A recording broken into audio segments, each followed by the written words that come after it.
शाम और इराक में अमेरिकी हथियार दाइश दीगर दहशतगर्द ग्रुपों के हाथ लग गए हैं, जिसकी वजह से इलाके के अंदर सलामती का एक बहरान पैदा हो गया है। आपको ये बताते चले कि सेंटकॉम ने एक रिपोर्ट पब्लिश की है जिसके अंदर यह दावा किया गया है कि गोला बारूद का एक बड़ा जखीरा जो कि शाम और इराक में अमेरिकी फौज के लिए था, उसे लूट लिया गया है और इसके अलावा ये मुख्तलिफ दहशतगर्दों के हाथ लग गया है, ऐसा कहना है अमेरिका की सेंटकॉम का। और ये कौन कौन से दहशतगर्द ग्रुप हैं जिनके हाथ ये असला लगा है? सबसे पहले अल नसरा फ्रंट जो कि अमेरिका के खिलाफ काम करता है। दूसरे नंबर पर दाइश जो कि अमेरिका के साथ मिलकर काम करता है, लेकिन उसी ने अमेरिका के हथियारों पर डाका डाल लिया है। तीसरे नंबर पर जो दीगर तंजीमें हैं वो भी इस असले को लूटने में मुलव्वस रही हैं। नाजरीन ग्रामी, ऐसा होने से इलाकाई सलामती का एक बहरान पैदा हो गया है।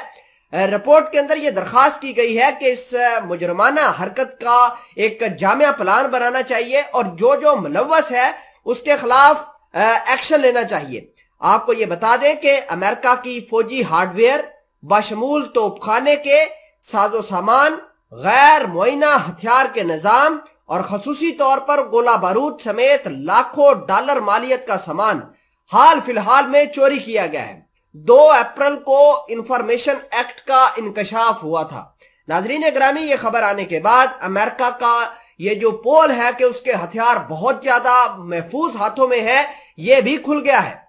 इराक और शाम में जहां अमेरिका की भारी तैनाती है, वहां पर कम से कम 4 बड़े पैमाने पर गोला बारूद की चोरी रिकॉर्ड की गई है। खबर के अंदर ये बात डिस्कस की गई है कि अमेरिका की फोर्सेस से, खसूसन स्पेशल फोर्सेस से चोरों ने असला गोला बारूद चोरी किया है। पेंटागन के इंस्पेक्टर जनरल ने रिपोर्ट के अंदर यह कहा है, जिसमें दावा किया गया है कि 715.8 मिलियन डॉलर के हथियार जो हैं वो मुख्तलिफ लोगों ने अमेरिका से चुराए हैं, जिनके अंदर अल नसरा फ्रंट है, इसके अलावा अमेरिका के हमायत याफ्ता दाइश के ग्रुप हैं और बहुत सारे दीगर ग्रुप भी बताए जा रहे हैं। और अमेरिका की इंस्पेक्टर जनरल जो पेंटागन के हैं, उन्होंने रिपोर्ट के अंदर यह दावा कर दिया है कि ये हथियार दुश्मन को और ज्यादा बढ़ावा देंगे, उसको और ज्यादा हौसला अफजाई देंगे। नाजरीन ग्रामी, आपको ये बता दें कि अमेरिका के 2015 में जब हथियार चोरी हुए थे, उस वक्त अल नसरा ने एंटी टैंक मिसाइलों का इस्तेमाल करते हुए अमेरिका की तैयार करदा और फराहम करदा गवर्नरी पर कब्जा कर लिया था और ऐसा ही कुछ अब भी हो सकता है।